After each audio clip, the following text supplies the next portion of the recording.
Jo'raxon aka, Labbay. o'sha yoqqa bozorqimga reis bo'lganingiz yaxshi bo'pti, lekin tepangizdan malomat gaplar yuryapti. Ya unaqa demay, meni tepamdan hali malomat gap yurgan emas, nima bo'pti? Olib sotarlar ham ko'p ekan juda bozoringizda. Ko'p emas, ozgina 7 tami shunaqa xolos. Ko'proq aka Jo'raxon aka. Nima bo'pti? Lekin bitta qaysarligingiz bor ekan. Nima? Dehqonlarga o'rtadagi markaziy eshikni ochib bermasdan, olib sotarlarga orqadan ochib berar ekansiz. O Ne'matjon aka. Labbay. Jo'raxon akam ustida malomat jindakkina to'g'ri aka. To'g'rimi aka? Bizi bog'imizda ham meva ko'payib ketdi. 5-6 faqir olib kelib darvozaxonani oldida turibman. Darvozani oldida Jo'raxon akam turgan ekanlar. Akam meva olib keldim, sotib olay desam, akamdan xafa bo'ldim. Nimaga? Tashqaridan qaytarib yuboradi, ichkariga ko'nmaydi.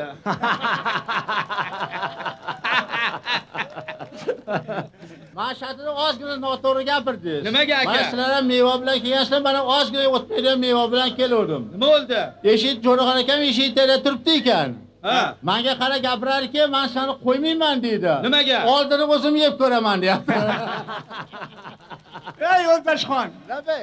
oldini o'zim yeb ko'rib, lekin xalqimga taqdim qiladigan odatim bor. Albatta-da. Balki mevalaringiz dorilangandir, yuvmay olib kelgandirsiz. O'shaning uchun oldini o'zim yeb ko'rishim kerak. Uka, qarasam dorilab kelgan ekansiz. Bozorga qo'ymadim, ketavergin desam, o'sha yerda qolib ketdingiz. Ye? Lekin olib ketdingizmi, olib ketmadingizmi bilmadim, lekin ichkarida ushlab olsam qilganimni qilaman, uka. Jo'raxon akam qaraganda Ha. juda ajoyib fe'li bor ekanda. Hamma mahsulotni olib kelib laboratoriyani oldiga qator qilib qo'ydim. Albatta. Endi bu laboratoriyaga olib kiraman desam, kelib do'q qilib qoldi. Nimaga? Aka doktorga ko'rsatib olay desam ham ko'nmaydi, tepaga chiqdi uradi. Ey Akramjon. Labbay aka. Mana shu gaplarni kamroq qiling. Nima bo'ldi? Jo'raxon akam mevani yaxshi biladi, xolos. Ha. Mevalar qanaqa edi o'zi? Ya ajoyib edi aka. Yangi Mani usul. mani kirgizmayaptiman. Nimaga? Zo'rg'a ko'ndirib ikkovini arasiga qo'yib olib sotaman deb. Sizni nariyoqqa chiqarib yuborganimni bitta boisi bor, uka. Qanaqangi? Hali sizni mevangizni dorilangan dedim, uni ustiga ustingiz jindakkina xarob kelib qolibsiz. Ozgina qaramabman. 2000 ta xalat bor bizda. Ye? Birontasini olib kiyib olib, undan keyin soting desam, unamadingiz. O'shaning uchun chekkaga chiqarib yubordim. Bu Yo'ldoshxonning usti chataq ekan. Yo'ldoshxon akami usti chadaq akami, usti voch kir akami. Xalat kiyib olsa bo'lardi bozorda. O'shani birontaga tayinlab qo'ysangiz bo'lar ekan. Nimaga? Bunday qarasam yonimda o'tiribdi ekan, hali o'tiradigan joyda. Yo'ldoshxon aka anaqada turuvdingiz, nima baqa kelib qo'ysam, bittasi mevasini sotib olgan ekan, o'shani turg'izib o'tirib oldim deydilar. Oma meva sochishgacha Jo'raxon aka. Labbay. Yo'ldoshxon akamdan keyin akam. Nimaga? O'zini olib kelgan mahsuloti rasvo bo'lyapti. 3 kun burun uzilgan ekan aka. Ha. Suvi chiqib yotibdi, ammo epchil savdogar ekan. Ha. Ne'matjon aka, Labbay. siz bilan manikini ko'rsatib, o'zinikini sotib yuribdi.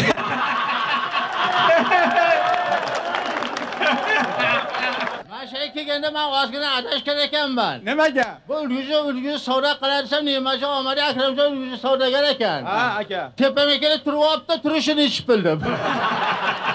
Har zamonda bozorga bir savat ko'tarib meva olgani kirib qolsam, orqamdan poyla yurasiz aka. Nima bo'pti? Lekin savdogarlarga tayinlab qo'ying aka. Ha. Men tatib ko'ra olaman. Yaxshi meva bo'lsa, nech bo'lsa baribir aka. Ha. Puliga qaramayman, og'ziga siqqani olaversin.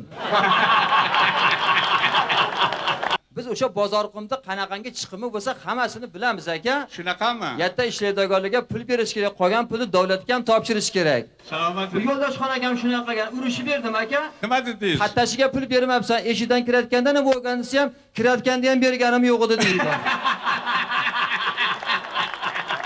Hattachilaringizdan shikoyatim bor Jo'raxon aka. Qanaqa shikoyatingiz Bir bor? nasihat qilib qo'ysangiz bo'lmaydimi? Eshikdan kirishda pul oladi, o'tirgan joyimizda olyapti. Ularga nasihat qilib qo'ying yaxshilikcha. Ha. Qo'li bo'sh bo'ldi deguncha so'rovni bezor qilib yuboryapti. Akramjon. Labbay.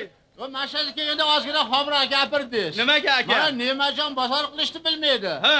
Qo'l meva kerak ekan, yettamdan olibdi bu. Ha. Peshidan kelib olsa bo'lardi. Ha. 1 kilo shopton olib, paketni qo'l qilib yuribdi. bozorga kirgizmayman shu yo'ldoshxonni. Nimaga? Keyin bilib oldim, olib sotar ekan. Shunaqami? Ertamatandan peshinga doğru mevasi turaveradi. Nimaga bunaqangi desam, bu katta yevorgani qolgan ekan. Olib sotar emas, noto'g'ri gapirmang. Katta bog'i bo'lgan bilan xasiz dehqon bu.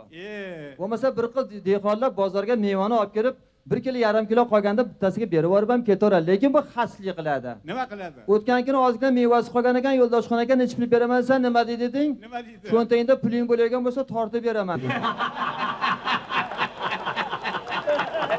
Shunday aqlli odamlar shu Jo'raxon ekan, Yo'ldoshxon ekanmi ashigan mevasini olasizlar, ay. Ha.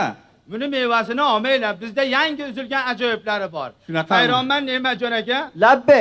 Jo'raxon akamga hayron qolaman. Yo'ldoshxon akamiga nima qilasiz? O'zi maktablarga qoqtirib keladi-yu.